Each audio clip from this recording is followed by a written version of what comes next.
Hey guys, welcome to Daily Light. I'm Cassandra Bodzak, and today's episode is all about the practice of active surrender.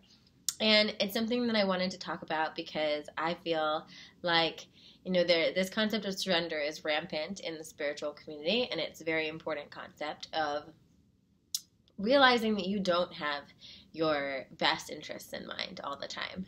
In fact, most of the time, you don't have your best interests in mind. And when we really surrender, we make this space for our highest good to come in. We make this space for what's really supposed to happen in the situation to happen. We allow it to happen.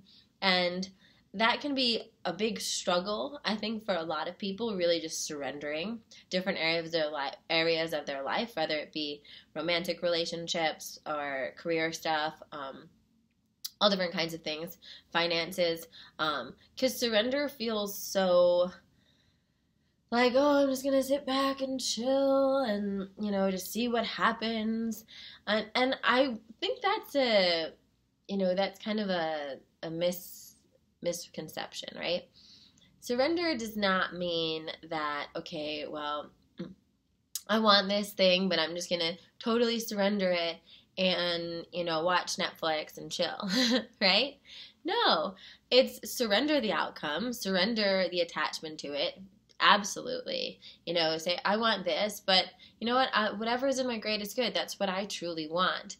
And then follow your intuition to take guided actions towards it. So it doesn't mean, let's say, this came up in my life recently with a business thing, and it was a trip that I really want to go on, and so there was a part of me that I could feel myself, and I think once you start getting comfortable having honest conversations with yourself, you can just call yourself out right away, and it's not a thing. It's just like and I do it with love, and I'm like, oh, Cass, you're clinging to that, like you want that, and it's okay to want it. It's okay to say, hey, I want that, but then realize, okay, so I want that right now. I think that's what I want. I think that's what is in my highest good because it seems really expansive. It seems really fun, whatever it is, right? But I surrender it and know that, what, if it is in my highest good, then that's what's going to happen. And if it's not, then it's not. That doesn't mean that when I get intuitive guidance or actual physical guidance with this particular thing, I had numerous people actually come up to me, and it's being conscious of this stuff.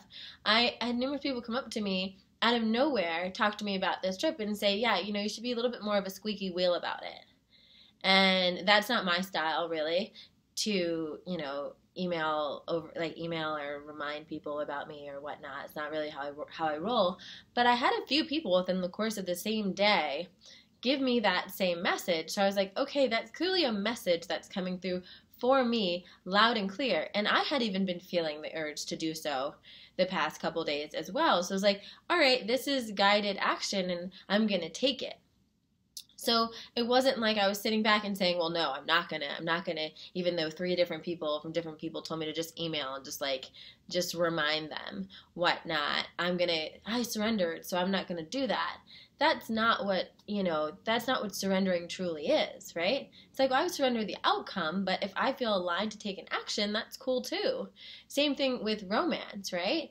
Like, absolutely surrender the outcome when you meet someone and, whatnot, and you're excited about them. It's great. Surrender the outcome. If this person is in my highest good, then I'm going to see more of them, and that's going to happen. That doesn't mean, that you just sit back and don't do anything. That doesn't mean that whenever you get invited to a party that you're excited about, you're like, that they're going to be at, that you're like, well, I don't know, I surrendered it, so I should whatnot. And maybe I'm exaggerating this, but I just see this a lot, and it's okay to still take actions on the things that you feel like you desire, but it's just taking those actions. And here's the magic in this, right? In this active surrender, is that when you take actions from that place of, hey, I'm going to do this, and I don't know what the outcome is, but I feel like this is the right thing to do. This whole daily light thing is a great example of active surrender in a way, because I felt really guided to do it, and I'm very unattached to the outcome. I don't, for me, the people that want to watch it will watch it. The people that don't want to watch it, then that's fine too. But what was important was I felt called to bring it forth, you know? So I hope that illuminates this active surrendering process for you. And I hope you can look at some areas of your life where maybe you're either surrendering too deeply or clinging too much, and find that sweet spot with the active surrender where you're sitting back and, you know, you're giving up the ultimate outcome, but you're also taking that aligned, intuitive action. So thanks for tuning in, and if you're watching this on YouTube, feel free to subscribe so you can get a daily light blast every single day when you log onto your YouTube channel. And if you'd like to catch me live, head on over to Periscope. I do Q&As after these every single day, so I love to see you there. Mwah! Have a good day.